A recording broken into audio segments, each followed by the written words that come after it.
So we've really simplified our add video page, right? We're only asking for the YouTube URL now. So the idea is someone could take, a URL like this, copy, paste that in, hit the create button, and we're going to automatically grab the title and some other details in behalf of the user and save that into the database. So what do we need to do in order to make that happen? Well, let's go ahead and move over to our code. We're going to be working inside of this add video, and really all the magic's going to live inside of this, situation where, okay, we're only, if there's a post, in that case, okay, they've sent us back some data, let's try and create something out of it.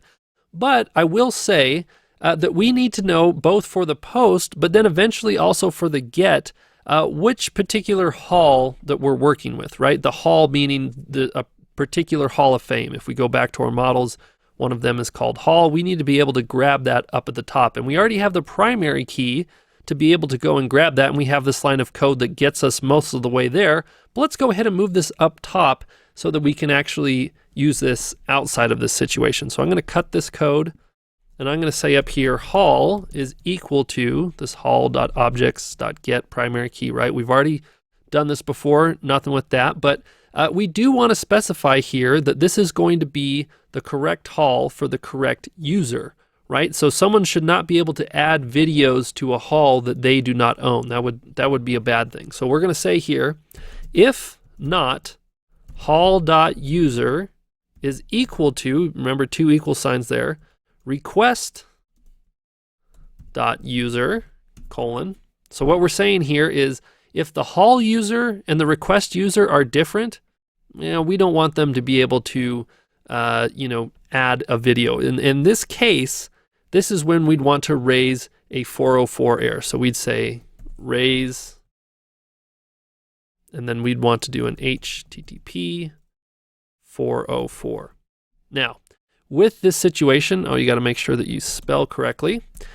This HTTP 404, we have to import this into our project. So let's go ahead and scroll up to the top here. So let's go ahead and just add from Django.http import, and then we want that HTTP 404. There it is. Excellent. Okay, so we've got that situation handled where we're saying, okay, if someone tries to add something and they're not the correct owner, we are going to disallow that. Great. So that means we now have access to the hall object, and we also are able to say, okay, this is the correct user. We're not going to use this right now necessarily, but so that we can eventually use it in the template, let's also pass forward that hall object. So I'm just going to say hall : hall, so that way they could, for instance, get like the name of that hall of fame, its title, right? So with that in place, let's go ahead and talk about what happens if we're working with a post. So this means someone has filled out the form with the URL. We still want to have something like our, filled form is equal to the video form with the request.post data. That's still fine. We still want to validate it, make sure that everything's okay.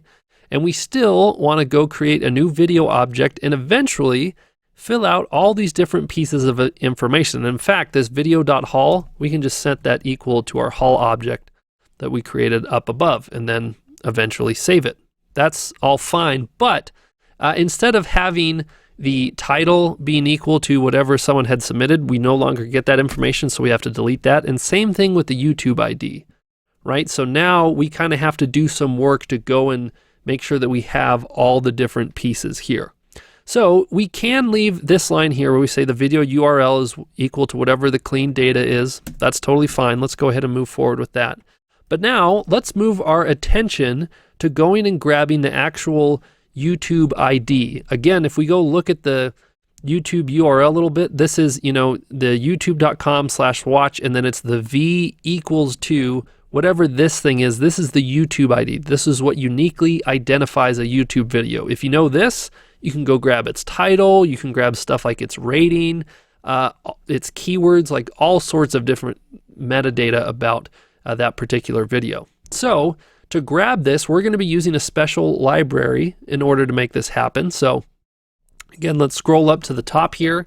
We're going to have to import a library called urllib, a URL for a library for URLs. That makes sense, right? That's a good proper name there. And while we're already up at the import place, we're going to be eventually working with an error if we don't get a YouTube URL and we can't find that particular YouTube ID. So let's go ahead and also do a from Django.forms.utils import, and let's go and grab capital error list.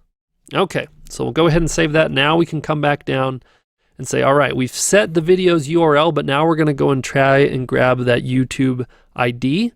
So we've got to take this URL lib, and we're going to do .parse and then .url parse. Okay, so this is how we can sort of analyze a particular URL, and we're going to pass into this whatever the video.url is. And again, we just set that here, right? This is what the user had submitted to us. So we're going to say, okay, this is what we want to look at. And let's go ahead and call this something like parsed _URL, right? Because we just did this work of doing the parse there. Then once we have parsed the URL, we want to try and grab the video ID from it. So we're going to say something like video_ID is equal to, and we'll do again URL lib.parse and then we want to get parse QS. And inside of here, we're going to pass our parsed URL .query. Okay. And at the end of those parentheses, we're going to say .get.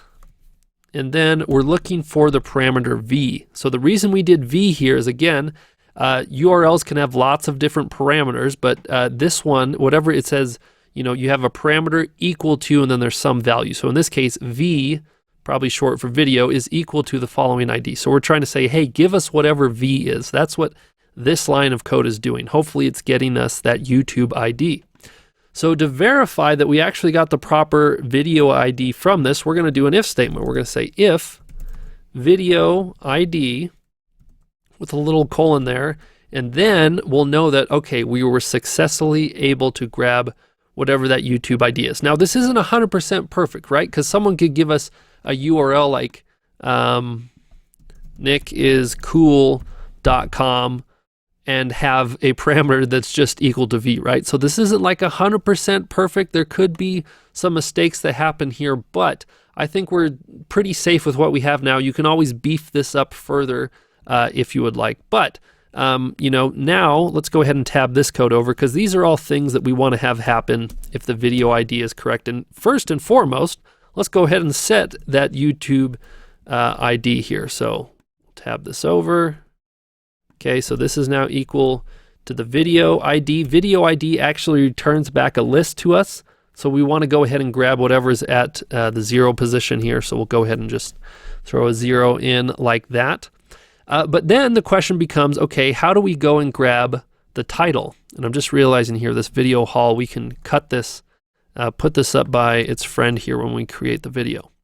So really, this is the last piece of information for us, is going and grabbing that video title. And we've already done quite a bit in this video, so I'm going to go ahead and stop here. But in the next one, we'll finish up everything we need to implement this feature.